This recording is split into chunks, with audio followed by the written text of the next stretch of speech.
En el marco de la celebración del Día del Psicólogo, la Dirección Universitaria de Educación a Distancia ha permitido que nosotros los profesores podamos conversar con ustedes acerca de nuestra experiencia profesional, de la cual estoy muy agradecido por esta gran oportunidad y sobre todo tener a un selecto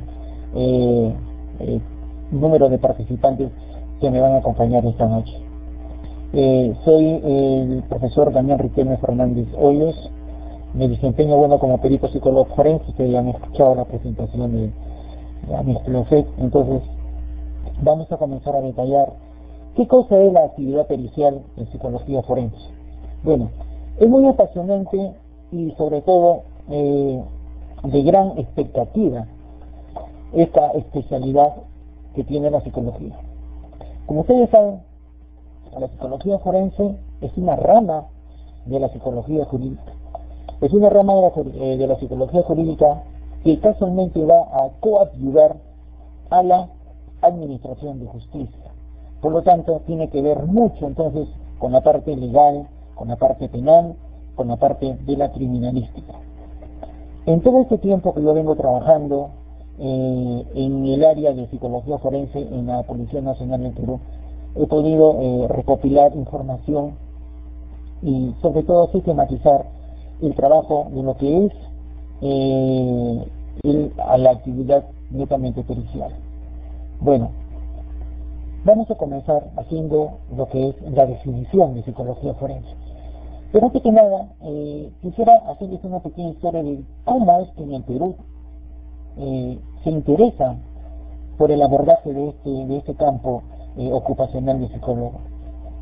Todo nace en la antigua institución policial, la Policía de Investigación del Perú, allá más o menos en el año 1985, en el laboratorio de criminalística que funcionaba en la avenida Aramburu, donde estos detectives, al ver que prácticamente estaban sin ningún tipo de sustento que los podría ayudar en la parte de la investigación policial, es que se crea el primer laboratorio de psicología forense.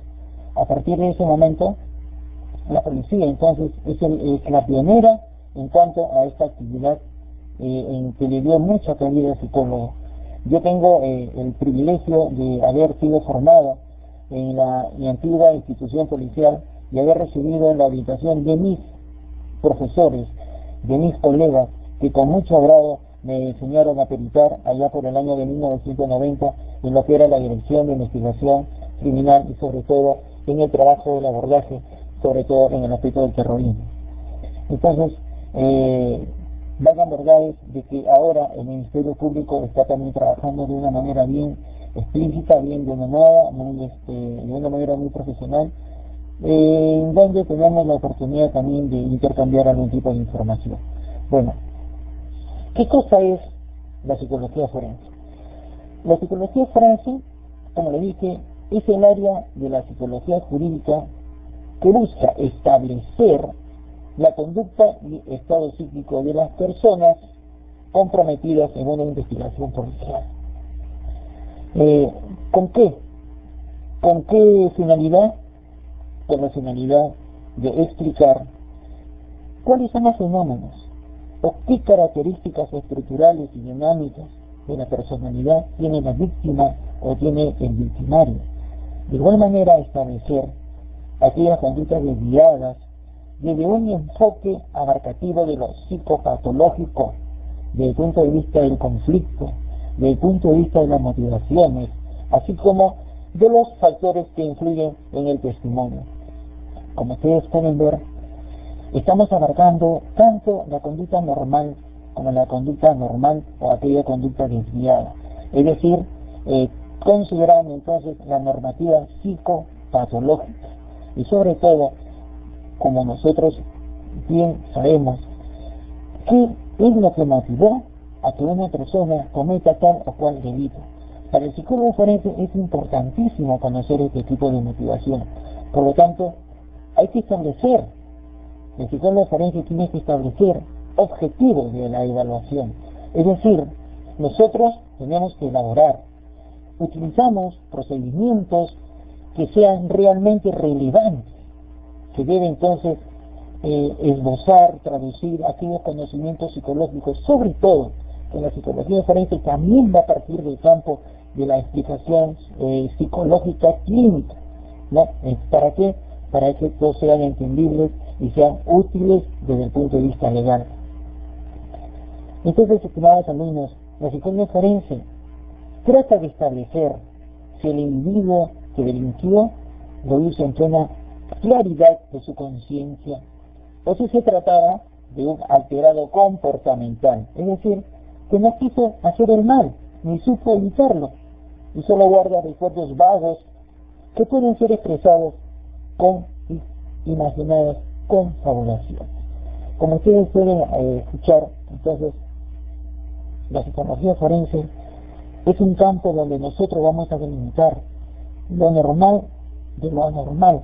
Tenemos que trabajar con todos los instrumentos que nos puede conllevar la parte de la psicología. Entonces, en ese sentido, entonces, ¿cuál es el objeto? El objeto de la psicología forense es, por tanto, el hombre. Pero no aisladamente, sino ese hombre en su relación con la administración, entonces, de justicia. El alcance de acción que tiene la psicología forense es bastante amplio, en la medida que es una disciplina nueva, que recién está tomando impulso ahora con el nuevo Código Procesal Penal que ya comienza a aplicarse a partir del próximo año. La psicología forense se va a convertir en un instrumento legal sumamente importante para la administración de justicia. Entonces, en donde el psicólogo forense va a verter todo ese apoyo a la criminalística. La criminalística es la ciencia, es el arte por el cual se llega a descubrir, ¿no?, el proceso netamente del infractor a través de todo un estudio científico, en donde no solamente es el psicólogo forense, sino es el biólogo forense, el balístico forense, los investigadores de la escena del crimen, identificación policial, etcétera. Son un sinnúmero de profesionales forenses que van a trabajar netamente de la mano con el aspecto de la criminalística. Por otro lado, tenemos nosotros que considerar de que la psicología forense entonces va a abarcar dentro de su objeto de estudio a personas y también va a marcar en muestras. En personas, nosotros vamos a realizar las evaluaciones psicológicas forenses en aquellas que están involucradas en algún proceso de investigación policial, ya sea en procesos penales, en víctimas, en testigos, y en aquellas personas involucradas dentro de las causas civiles, como después vamos a ver. El psicólogo forense también trabaja con muestras. Entonces vamos a practicar estudios psicológicos forenses en documentos, en manuscritos, cartas, textos e inclusive fotografías. ¿Con qué finalidad? Con la finalidad de determinar a través de la grafología e información anexa, ¿no?, sobre estos eventos, qué rasgos de personalidad tenía aquella persona escribiente en este caso. Asimismo, se realizarán pronunciamientos psicológicos, como ya vamos a verlo en el transcurso de mi exposición, qué cosa es un pronunciamiento psicológico, y acá les pondré algunos ejemplos que en el transcurrir de mi trabajo nosotros realizamos. Pronunciamientos psicológicos forenses sobre documentos específicos. ¿Okay? Entonces, este es el gran campo que tiene la psicología forense, en personas y en muestras. Entonces, según el campo de acción, según el campo jurídico, la psicología forense trabaja tanto en lo penal como también en lo civil. En lo penal, ¿qué cosa es lo que vamos a encontrar? En lo penal se realizan pericias psicológicas forenses en casos ligados a aspectos legales o judiciales, como homicidios, violaciones, lesiones, drogodependencia, suicidios, etc. Así como en la determinación de la competencia de los sujetos para acudir a juicio, la valoración de la imputabilidad y la responsabilidad y sobre todo la predicción de la peligrosidad y de la conducta violenta. Es sumamente importante. No quiero adelantarme todavía nada, porque yo quiero llegar a lo que es en sí el peritaje psicológico y el dictamen netamente pericial, para que se den cuenta ustedes cómo es que nosotros llegamos a tales conclusiones con respecto a la imputabilidad o la responsabilidad. El psicólogo forense no emite juicios netamente legales. Nosotros no podemos determinar si es responsable. La responsabilidad estará a cargo de los jueces. Ellos van a buscar la responsabilidad, pero con lo que le vamos a dar nosotros, con lo que le vamos a asesorar con respecto a si ese sujeto, la motivación fue, de qué manera, por qué delinquió, por qué mató, por qué violó, etc. En lo civil también se efectuarán evaluaciones psicológicas en caso de separaciones, en divorcios, en tenencia de menores, en incapacidad, etcétera, etcétera, etcétera. También se va a peritar dentro del campo laboral, es decir, muchas veces se requiere del pronunciamiento de los peritos psicólogos forenses en casos de determinar la capacidad laboral, algunas indemnizaciones y en la valoración de los trastornos o incapacidad o invalidez en diversos grados. Es decir, aquellas situaciones que van a afectar el rendimiento laboral de los individuos como consecuencia de un accidente o de una alteración funcional producida más bien por el trabajo mismo o relacionado con otros eventos que puedan estar inmersos. Quiero detallar, quiero explicarles netamente, antes de pasar a la actividad pericial del psicólogo forense, en qué casos nosotros peritamos.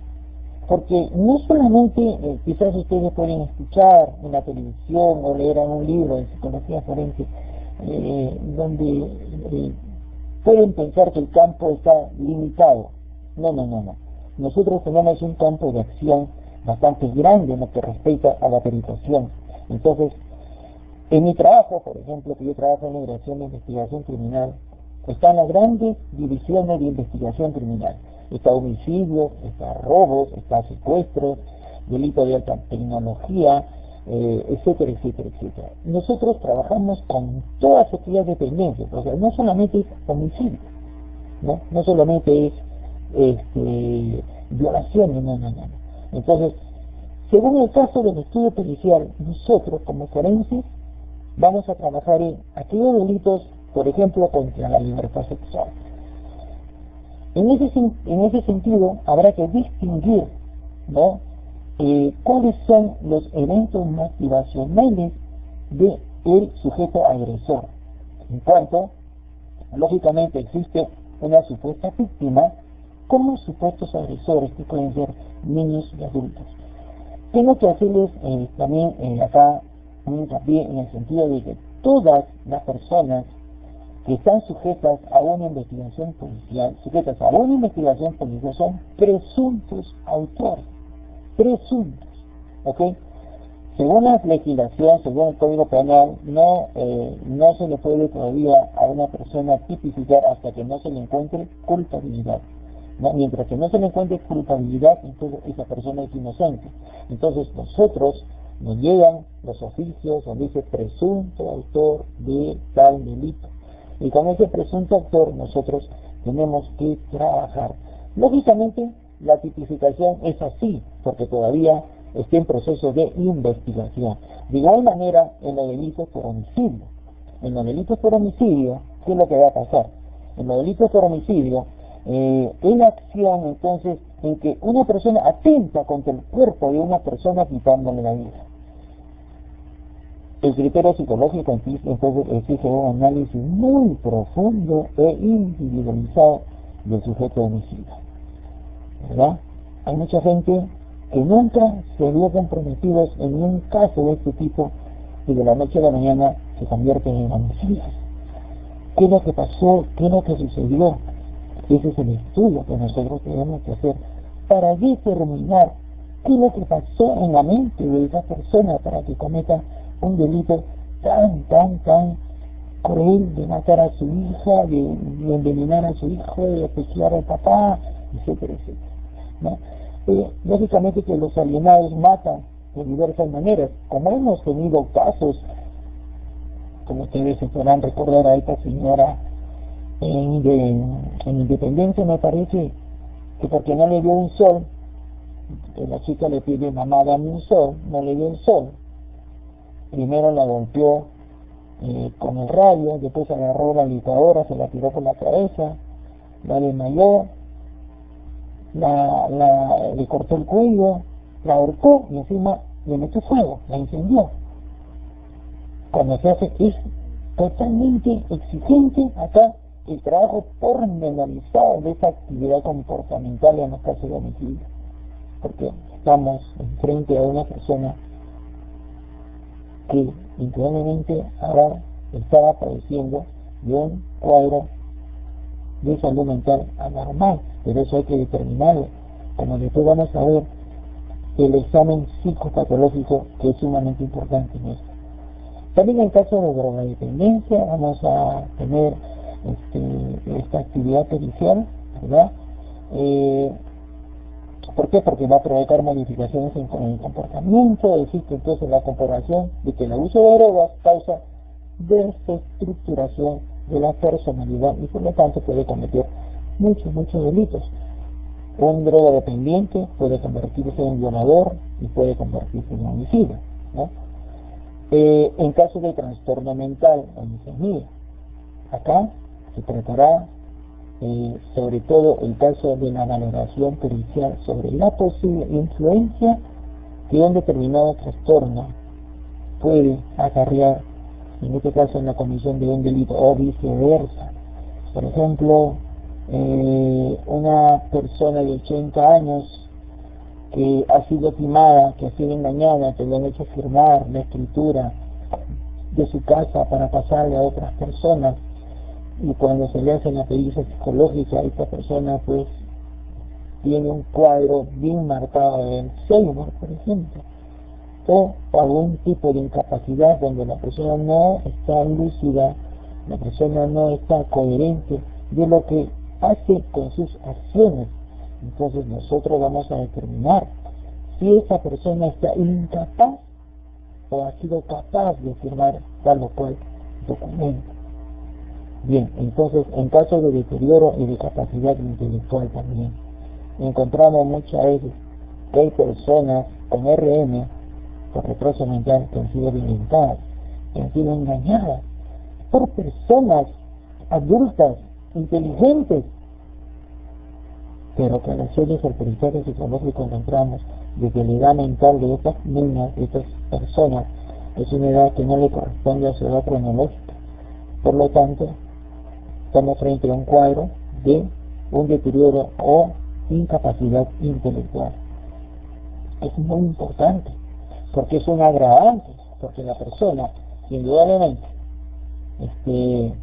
comete un acto abusando de la incapacidad de otra, lógicamente que la pena va a ser mucho más fuerte.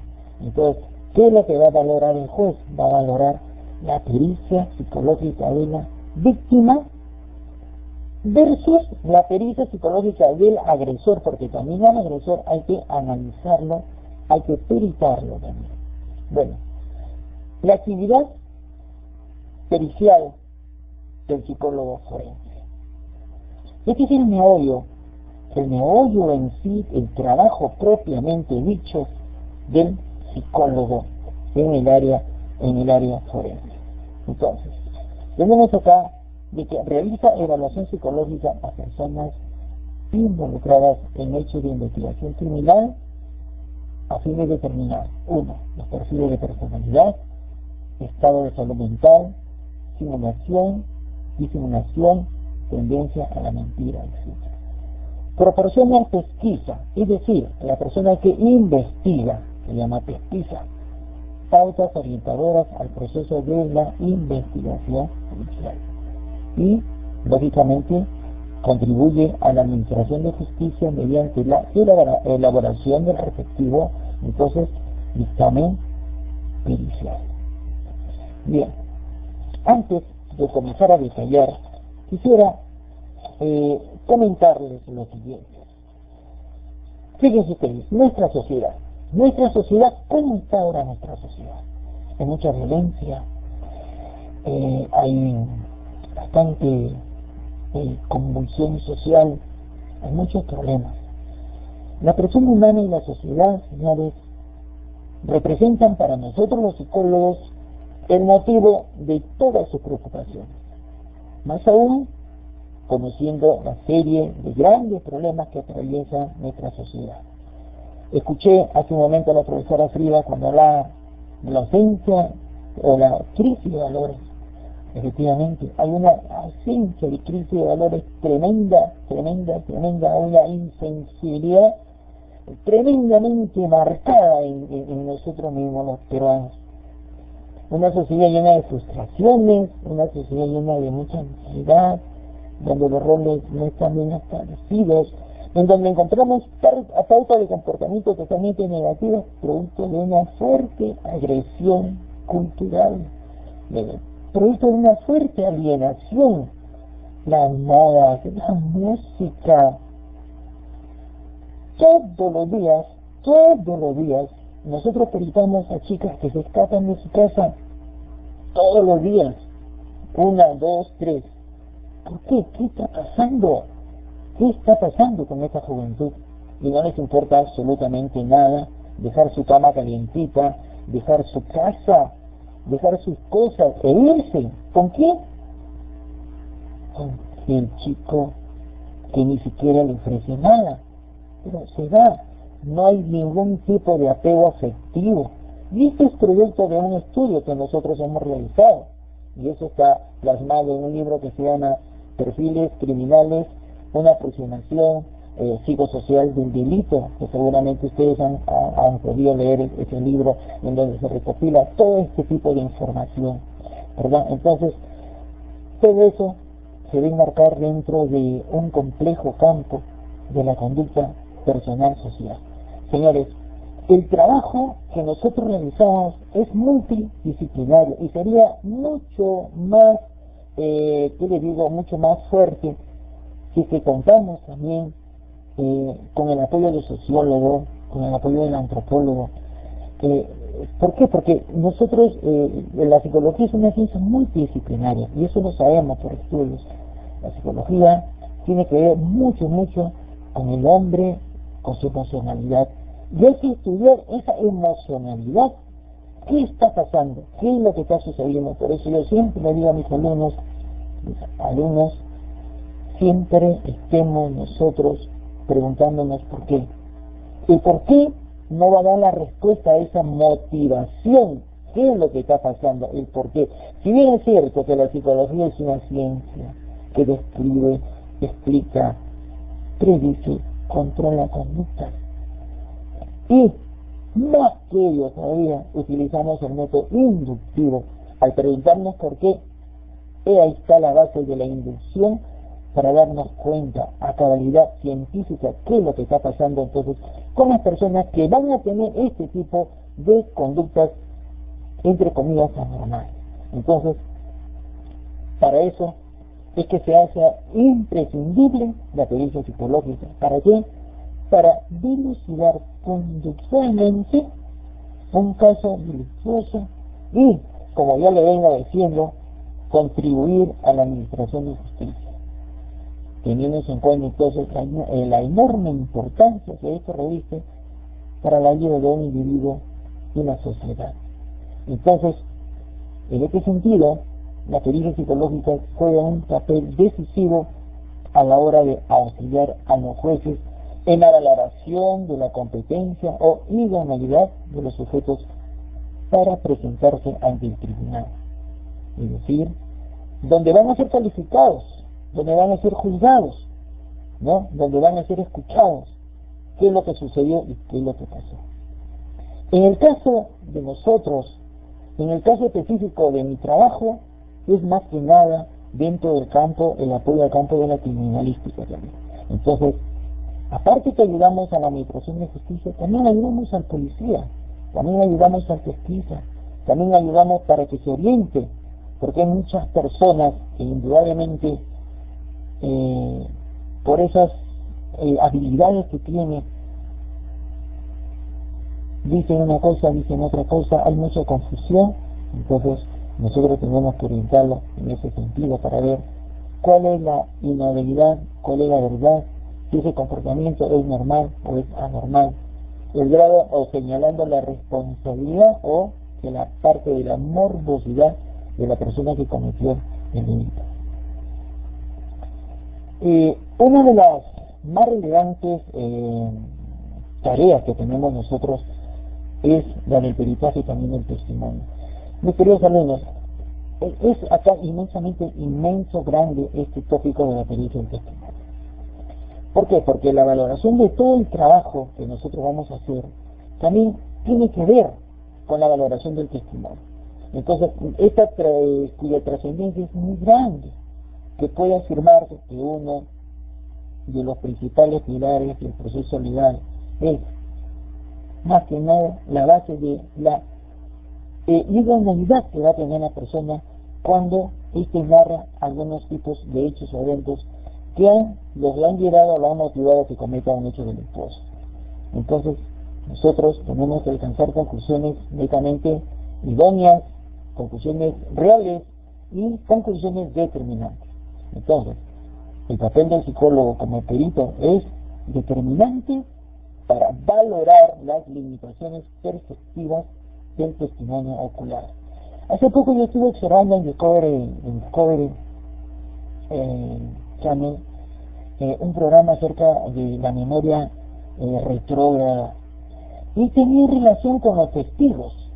Muchas veces los testigos tienen problemas en cuanto a la percepción, a la fijación. Ustedes saben que dentro de la memoria manejamos dos grandes eventos: la memoria de evocación y la memoria de fijación, ¿verdad? Eso es lo que manejamos.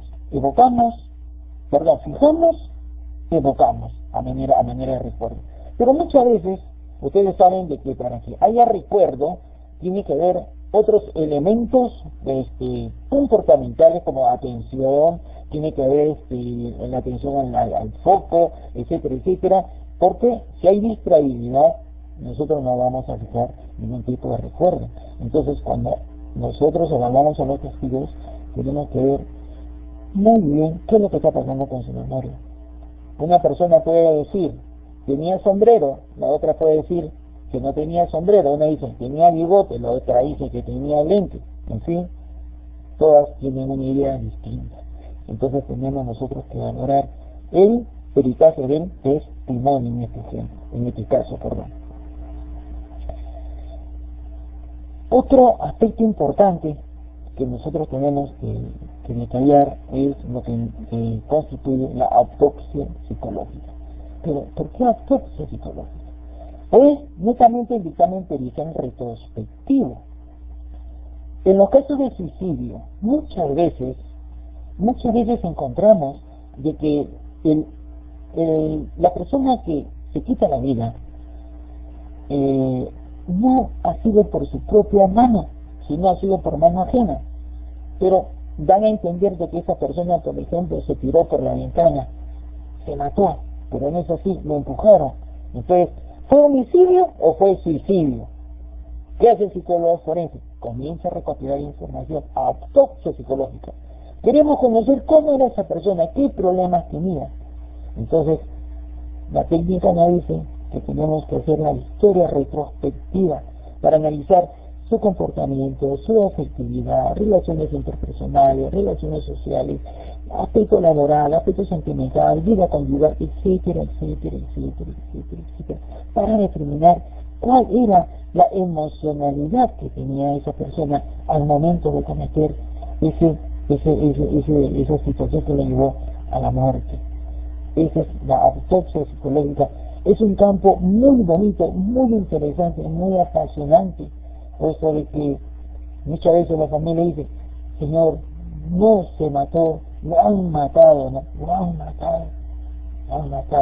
Entonces muchas veces la familia tiene mucha razón cuando nos comenta de que mi hijo, por ejemplo, nunca ha tenido ningún problema. ¿Por qué? ¿Por qué se va a matar? ¿Por qué se va a matar? Bien, ¿qué cosa es la pericia psicológica? ¿Qué cosa es la pericia psicológica? La pericia psicológica no es más que la evaluación psicológica forense. Estamos hablando de forense, no es una evaluación clínica, se parte de la clínica, pero es forense.